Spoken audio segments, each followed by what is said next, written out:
amigos de XFM? ¿Qué tal amigos de BiblioKiss? Hoy venimos a hablar de una de las historias más terribles, yo creo, de los últimos años, una de las historias, uno de los crímenes más recordados, más narrados y yo creo que más abordados en radio, televisión, en prensa en general, por lo espectacular de lo que allí ocurrió en el sentido de, bueno, de todo lo que implicaba, ¿no? Esas familias, todo aquello que ocurrió. Hablamos de Puerto Urraco, ¿no?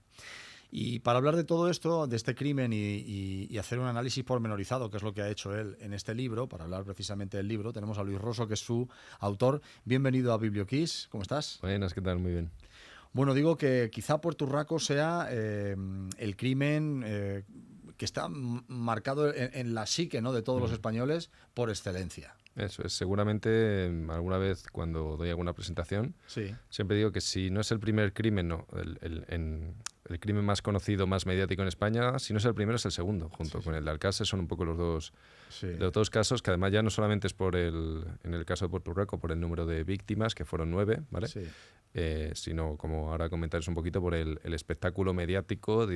Realmente estamos hablando no solamente de un crimen, para los oyentes jóvenes que no hayan oído hablar de Puerto Urraco, que serán poquitos, más que un crimen fue un fenómeno social. Claro, absolutamente, porque claro, para poner en contexto a toda esa gente que, como dices, no conoce, este es un crimen que ocurrió en agosto del año 90, el 26 de agosto. Bueno, había rencillas, había un pueblo, Puerto Urraco, en el que, bueno, varias familias. Cuéntanos un poco la estructura, un resumen muy clave para todos aquellos que no tienen el conocimiento. Bueno, el crimen como tal es bastante conocido lo que pasó. Había, pues eso, dos familias, los Izquierdo y los Cabanillas, que tenían un historial de violencia, de sangre entre ellas, ¿vale? Es decir, en el año 61 hubo un asesinato de un Izquierdo a un Cabanillas. En el año 84 hubo un incendio que no se resolvió, en el cual murió la madre de los Izquierdos. Es decir, que había habido, antes de la matanza en sí misma, pues ha habido ya otra víctima mortal en Puerto Urraco, víctima de un homicidio o un asesinato en un incendio provocado, en el año 84, como decía. Luego en el 86 hubo un apuñalamiento, de nuevo de un Izquierdo, de Jerónimo Izquierdo, a un Cabanillas, Antonio Cabanillas. Y todo este historial, digamos, de sangre y otras cuestiones, es decir, todo esto deriva en una matanza terrible, como decías, 26 de agosto de 1990, en la cual los hermanos Emilio y Antonio Izquierdo cogen sus escopetas de caza, y en la noche, en la que seguramente es la noche en la que más gente había en el pueblo. Puerto Urraco es una aldea de apenas, pues eso, 100, 200 habitantes. Sí. Seguramente esa noche, el último domingo de agosto, es el día en el que más gente había en el pueblo. Sabemos que los pueblos españoles se llenan de vida y de gente en verano, porque Sí. la gente que son originarios de allí vuelven a su tierra en esas fechas.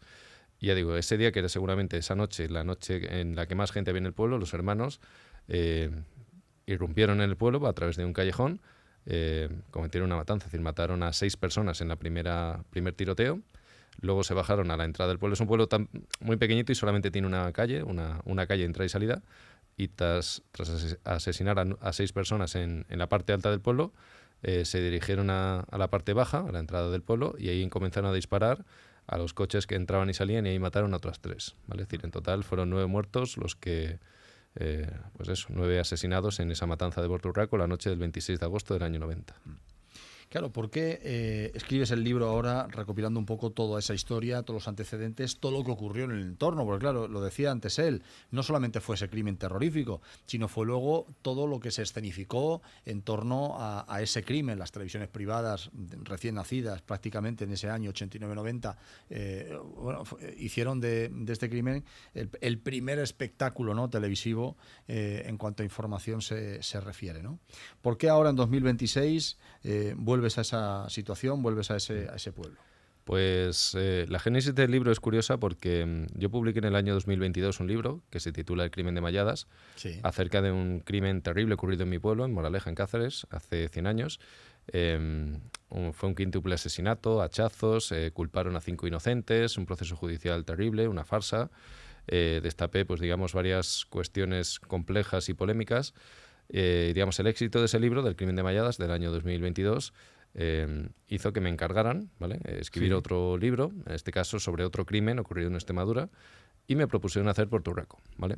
Yo de entrada les dije que no, o que me lo tenía que pensar, precisamente porque yo sabía que era un tema muy polémico, muy doloroso, Sí. y sobre todo un tema del que yo pensaba que ya no había nada que contar. Al final es, como decíamos al principio, es el crimen, si no el más mediático, el segundo más mediático ha habido jamás en España, y yo pensaba que no había nada que contar. Es decir, yo pensé que no tenía nada que aportar.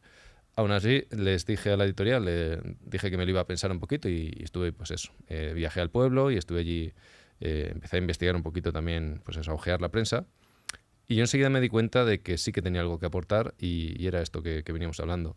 El crimen como tal lo conoce la gente, ya digo, con 9 muertos es un crimen muy conocido, pero me di cuenta de que este crimen ya, al poquito de empezar a ojear la prensa de la época, me di cuenta de que se había contado muy mal, ¿vale? Y de que todavía hoy, hasta nuestros días, se había contado muy mal. Es decir, que desde el inicio del inicio de la cobertura periodística se había tratado esto casi como si fuera una obra de ficción. Es decir, Sí. se había creado, pues, como digo, el subtítulo del libro, un espectáculo a partir del horror, se había creado una especie de ficción morbosa en torno al crimen. Es decir, no es que el crimen lógicamente fue un crimen real, pero se exageraron cosas, se cometieron abusos periodísticos de todo tipo, ¿vale? Se metieron cámaras en las viviendas de las víctimas. Se redujo tanto a los asesinos como a las familias de las víctimas y en general incluso a toda Extremadura, se convirtieron poco menos que en estereotipos, ¿vale? Es decir, por eso decía que el libro yo no lo sabía, es decir, yo cuando me lo encargan, yo pensé que, pues eso, me lo tenía que pensar porque era un tema muy polémico. Y cuando empecé a investigar me di cuenta de esto, de que yo podía aportar esta nueva visión de intentar contar el crimen, no solamente el crimen, es decir, no solamente lo que pasó esa noche de agosto y cómo fue el proceso judicial, sino además contar cómo se contó. Es decir, contar denunciar, en el fondo es una denuncia, denunciar todas las mentiras, exageraciones o abusos que cometieron periodistas, escritores, cineastas en torno a esta tragedia. Además, una de las primeras cosas de las que te das cuenta, ¿no?, según hemos leído, es cómo hay sensibles diferencias entre cómo se cuenta la historia a través de los medios nacionales, las televisiones nacionales, los medios de comunicación nacionales y los medios locales, que sí que trabajan en la zona, conocen la comarca, conocían posiblemente a los protagonistas, tanto a los muertos como a los asesinos, ¿no? Hay mucha diferencia de cómo se construye el relato dependiendo de si es un medio local o es un medio nacional, ¿no? Eso es. De hecho, el primer capítulo del libro era el único que tenía claro cómo iba a hacer cuando ya me puse a escribir. Es la llegada de los periodistas del diario Hoy al pueblo. Sí. Y en el fondo es una especie de homenaje a esto, a los diarios locales, regionales, sí. Precisamente porque sobre todo en esta tragedia la cobertura fue absolutamente distinta, a veces contradictoria, entre medios nacionales. Pensemos que es la época dorada de Interview, ¿no? Y como tú decías, es el nacimiento de las televisiones privadas, de Antena 3, Telecinco, Canal Plus. Es una época, digamos, era pues eso, una especie de jungla, una ciudad sin ley en el tema periodístico, ¿vale? Para que los oyentes hagan una idea, el crimen de Alcácer, que comentamos antes, ocurrió en el año 92, se descubren los cuerpos en el 93. En ese año 93, cuando se descubren los cuerpos de las niñas de Alcácer, la sociedad española despierta y se dan cuenta de la cobertura, del trabajo que llevaban haciendo desde hacía varios años los periodistas en España. Cierta parte, como decías tú, sí, de periodistas en España.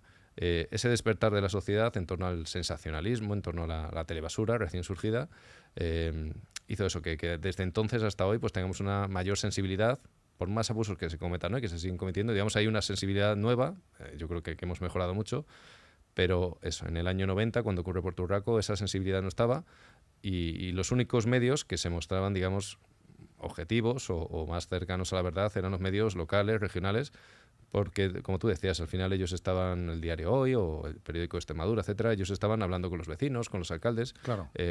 Al final ellos son los que van a tener que mirar a esos vecinos a la cara, o a esos alcaldes o a esas personas que estaban ahí, pues eso, trabajando de tú a tú con el caso.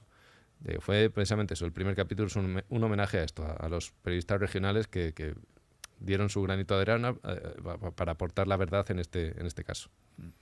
Hablando del crimen propiamente dicho, tú, que has, como bien dices, has viajado a Puerto Urraco, has hablado con varios de los protagonistas, ¿has conseguido contactar con las familias? ¿Has tenido algún tipo de contacto con ellos? ¿Cuál es su situación hoy? ¿Cómo están tanto los asesinos como las víctimas las familias de las víctimas? Pues lo cuento además en el libro.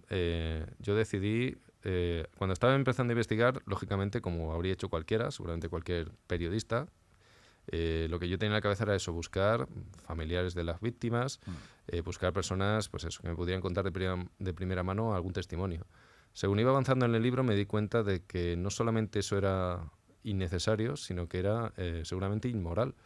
Yo he contactado con periodistas, con gente profesionales que estuvieron allí, ¿vale? De hecho, el otro día estuve en Mérida hablando con cámaras que estuvieron allí, es decir, he hablado con muchos periodistas que sí que han tenido contacto con la matanza desde el punto de vista profesional. Sí. Pero yo me di cuenta de que no tenía necesidad alguna de hablar con gente, con familiares de víctimas.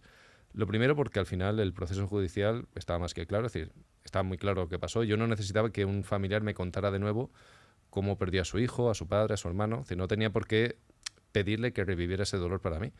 Es decir, y luego, por otro lado, ya digo, me daba el pudor según iba avanzando en la escritura, como decía, yo me di cuenta de que si yo lo que estaba haciendo era denunciar este tratamiento morboso que se venía haciendo de la tragedia, lo que no podía hacer era eso. Es decir, si yo no tenía necesidad de ese testimonio de un familiar, porque ya tenía ahí el proceso judicial, yo ya sabía lo que había pasado, si esa persona llevaba 35 años sin dar su testimonio en ningún documental, en ningún periódico, ¿para qué iba a hacerlo yo? Es decir, yo ya tenía esos testimonios de aquellos familiares que habían querido hablar en su momento, ¿vale? Son 35 años, hay entrevistas a montones. Yo ya tenía esos testimonios y ya digo, me resultaba inmoral tener que volver a esa gente a exponerlas, a reabrir su dolor, cuando justamente lo que estaba haciendo yo era lo contrario, un ejercicio contrario, es decir, de denunciar. Este libro realmente, como decía antes, más que contar el crimen, o solamente contar el crimen, era contar esto, la manera en la que se encontró, y desde ese punto de vista yo no necesitaba testimonios de las familias, al revés, lo que necesitaba era respetar el silencio de aquellos que no habían querido hablar en 35 años. Este libro es la cruda realidad, aquello que ocurrió aquel 26 de agosto de 1990 en Puerto Urraco, este pueblo extremeño. Claro, al final tú vienes de la novela negra, vienes de la ficción, vienes de escribir crímenes, pero inventados, crímenes de tu imaginación. Claro, ¿cómo cambia el registro cuando tienes que acercarte tanto al crimen que explicabas de tu pueblo como a este crimen de Puerto Urraco? Bueno, como tú dices, yo mis primeras novelas son absolutamente ficticias. Sí. Y al final... Que la realidad siempre supera la ficción, que es un tópico, pero es que es realidad total, ¿no? Pasa siempre. Eso es, yo me di cuenta, como el libro que te comentaba antes, en 2022 publiqué El crimen de Malladas, que era un crimen que me tocaba muy de cerca, que al final había ocurrido en mi pueblo, 5 asesinados y 5 personas inocentes, condenadas, y además una posible trama de abusos a menores que podía haber habido detrás. Que ahí, y digamos lo que destapé, además me tocaba muy de cerca. Yo recibí muchas amenazas por ese libro de gente que todavía hoy se sentía relacionada con esta trama que yo destapé.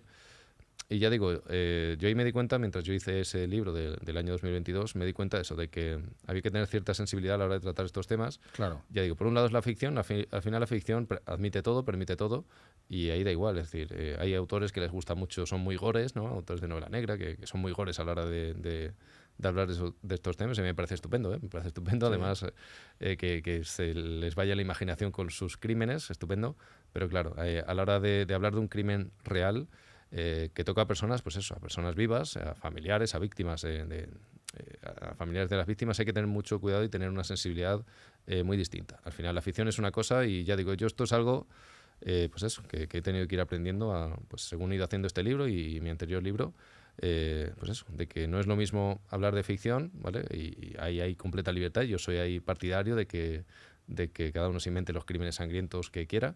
Pero eso sí, cuando ya se toca un crimen real o algo que afecta a personas reales, hay que tener mucho cuidado con lo que se hace y con lo que se dice. Pues Luis Rosso ha escrito Puerto Urraco, el espectáculo del horror. Luis, el libro está ya en todas las plataformas y en todas las librerías. Es un libro que reconstruye muy fielmente lo que ocurrió y cómo se trató aquello que ocurrió. Ese primer espectáculo, como decimos, televisivo, con el nacimiento de las televisiones privadas y tantos medios que lo cubrieron. ¿En qué estás ahora? Porque seguro que ya tienes en la cabeza ya pasado Puerto Urraco, ¿no? Ya la salida de Puerto Urraco ya la has pasado. Pues en realidad ahora mismo no estoy escribiendo nada porque estoy centrado. Yo soy director de un festival de novela negra, ¿vale? Sí. Que se celebra ahora en verano. Y ahora mismo estoy centrado en la preparación del festival, que se llama Gata Negra. Invito a los oyentes a que busquen información por internet y se acerquen. Claro que sí. Y ya digo, yo en septiembre, ya cuando llegue septiembre, empezaré a negociar con la editorial, a ver qué se me ocurre a mí, a ver qué se les ocurre a ellos, y ya empezaremos a escribir. Así que ahora mismo no tengo nada cercano en el horizonte. Perfecto, pues ahí el descanso del guerrero que dicen. Luis Rosso, Puerto Urraco, el espectáculo del horror. Muchas gracias por haber venido a presentarlo a BiblioKiss y toda la suerte del mundo. Nada, gracias a ti, un abrazo.